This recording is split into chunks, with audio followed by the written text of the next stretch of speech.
ആ ഒരു സാധാരണക്കാരായിട്ടുള്ള ചെറുപ്പക്കാരായിക്കോട്ടെ, പ്രായം ചെന്നവരായിക്കോട്ടെ, കുട്ടികളായിക്കോട്ടെ, ഇവർ അമ്പലത്തിൽ പോകുമ്പോൾ ഗർഭഗൃഹമാണോ, അവിടെ മറ്റു കാര്യങ്ങളുടെ അടിസ്ഥാന കാര്യങ്ങളോ ശാസ്ത്രീയതയോ ഒന്നും മനസ്സിലാക്കണ്ട. അവന് മനസ്സിന് ആശ്വാസം കിട്ടാൻ വേണ്ടിയിട്ട്, മനസ്സിന് സന്തോഷത്തിന് വേണ്ടിയിട്ട്, അവൻ ചെയ്യുന്ന കാര്യങ്ങൾ വിജയിക്കുന്നതിന് വേണ്ടിയിട്ട്, അവന്റെ ബുദ്ധിമുട്ടുകൾ മാറുന്നതിന് വേണ്ടി പ്രാർത്ഥിക്കാനുള്ള ഇടമാണ്.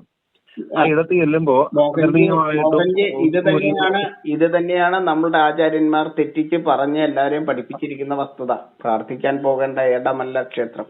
നമ്മുടെ ദുഃഖം പറഞ്ഞ് കരയേണ്ട ഇടമല്ല ക്ഷേത്രം. നിങ്ങൾ നിങ്ങളുടെ അമ്മയോടും അച്ഛനോടും ബന്ധുക്കളോടും നിങ്ങളുടെ ദുഃഖങ്ങളെ ഷെയർ ചെയ്യൂ. നമ്മുടെ ദുഃഖങ്ങൾ നമ്മൾ ഷെയർ ചെയ്യേണ്ടത് അമ്പലത്തിന്റെ പടിക്കൽ വന്ന് തലതല്ലി കരഞ്ഞുകൊണ്ടല്ല. നമ്മളുടെ ഉറ്റവരും ഉടയവരും ഉണ്ടെങ്കിൽ അവർക്ക് പരിഹരിക്കാൻ പറ്റുന്നതാണെങ്കിൽ, നമ്മളെ പരിഹസിക്കാത്തവരാണെങ്കിൽ നിങ്ങളുടെ പ്രശ്നങ്ങൾ അവരുമായിട്ട് ഷെയർ ചെയ്യുക. അവർക്ക് പരിഹാരം നിർദ്ദേശിക്കാൻ പറ്റുന്നതാണെങ്കിൽ അതായിരിക്കും ഉത്തമം. നമ്മളുടെ അവലാദികളും പറയേണ്ട ഇടമോ, നമുക്ക് ദുഃഖം വരുമ്പോൾ ചെന്നെത്തേണ്ട ഇടമോ അല്ല ക്ഷേത്രം. പറഞ്ഞു കൊടുക്കണം. ക്ഷേത്രം എന്താണെന്ന് പറഞ്ഞു കൊടുക്കണം. പ്രാർത്ഥിക്കുമ്പോൾ ഒന്നും കിട്ടില്ല. ആരെങ്കിലും ഏതെങ്കിലും ക്ഷേത്രത്തിൽ പോയി പ്രാർത്ഥിച്ചിട്ട് എന്തെങ്കിലും നേടിയിട്ടുണ്ടോ?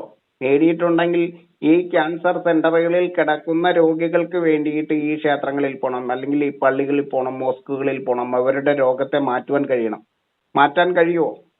എത്രയോ കുഞ്ഞുകുട്ടികൾ ജീവന് വേണ്ടി പെടഞ്ഞ് കരയുന്നുണ്ട്. എത്രയോ രക്ഷിതാക്കൾ അവരുടെ ജീവന് വേണ്ടി യാചിക്കുന്നുണ്ട്.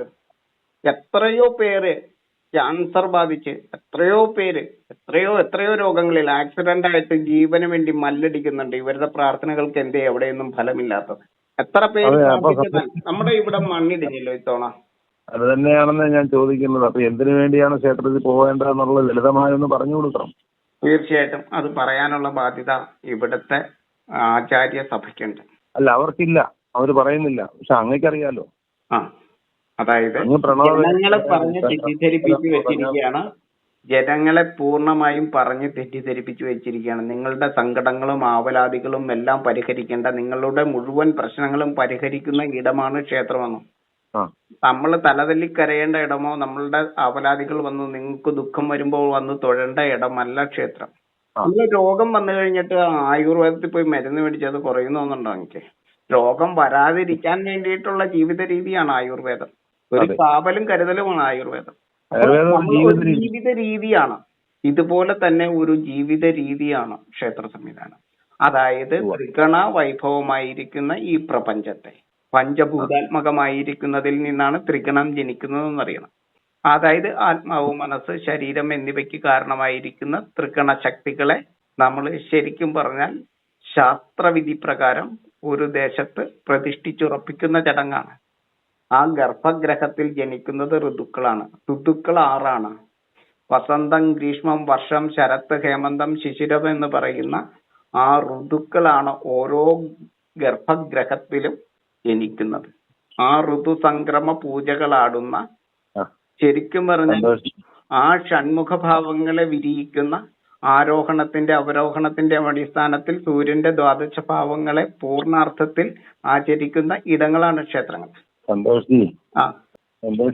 സന്തോഷി പറയുമ്പോ അത് സാധാരണക്കാർക്ക് മനസ്സിലാവണ്ടേ? ഇന്നിപ്പോ ഞാൻ പറഞ്ഞത് ഇത് തന്നെയാണ്. അപ്പൊ ഞാൻ ഒരു ഒത്തിരി പേരുടെ ആവശ്യം ലളിതമായിട്ട് ഇതിന്റെ ദ്വാദശ ഭാവവും അല്ലെങ്കിൽ പഞ്ചഭൂത സിദ്ധാന്തവും ത്രികണ സിദ്ധാന്തവും ഒന്നും സാധാരണ വിശ്വാസികൾക്ക്, ഭക്തർക്ക് ഇതൊന്നും ബാധകമല്ല. അവരറിയുന്നില്ല. ബാധകമല്ല എന്ന് പറഞ്ഞാൽ അവർക്ക് ബാധകമായിട്ട് അവർക്ക് അറിയില്ല.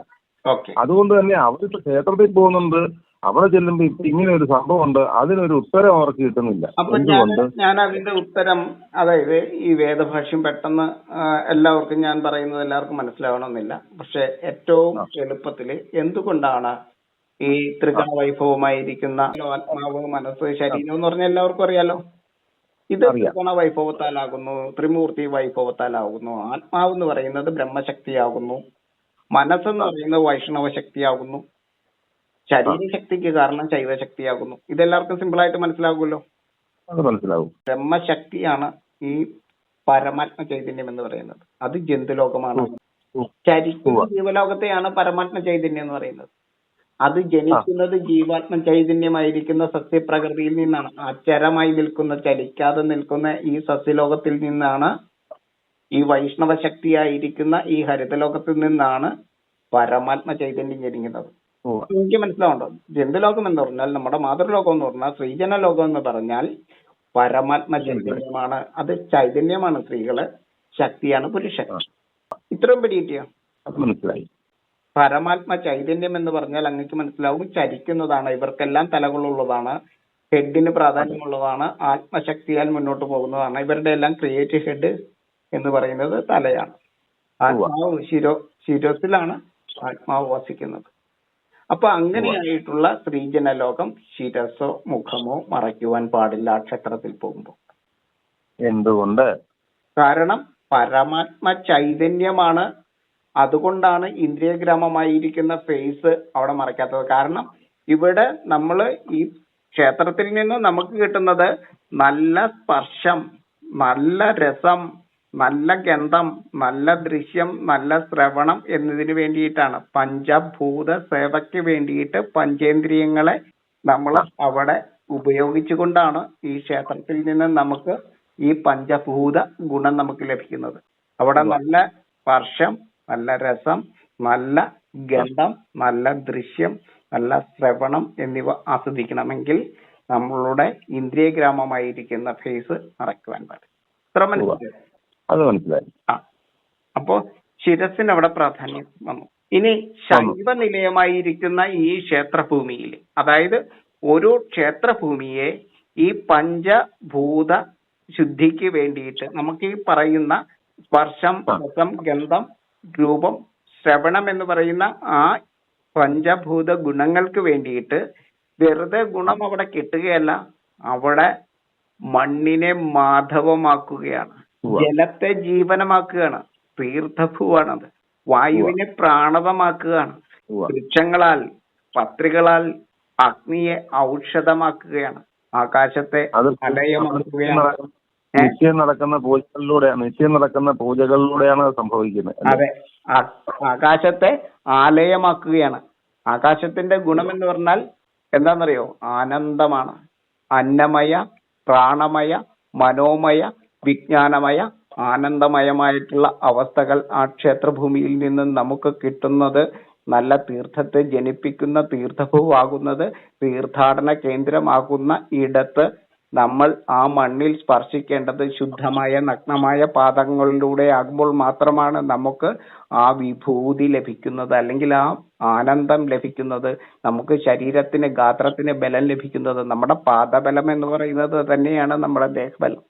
ഈ മണ്ണ് അങ്ങ് പറഞ്ഞോ മനസ്സിലായി. ക്ഷേത്രത്തിന് ഇപ്പൊ അങ്ങ് പറഞ്ഞോ മനസ്സിലായത്, ക്ഷേത്രത്തിന് സമമായി മറ്റൊന്നും ഈ ലോകത്തില്ല, ക്ഷേത്രം മാത്രമേ ഉള്ളൂ. ക്ഷേത്രം എവിടെയാണ് അങ്ങൊന്ന് പറയൂ? ക്ഷേത്രഭൂമിയിലല്ലാതെ നഗ്നപാതരായിട്ട് ചവിട്ടാൻ പറ്റുന്ന, തൊട്ടു തൊഴാൻ പറ്റുന്ന ഒരു മണ്ണ് കാണിച്ചു തരും.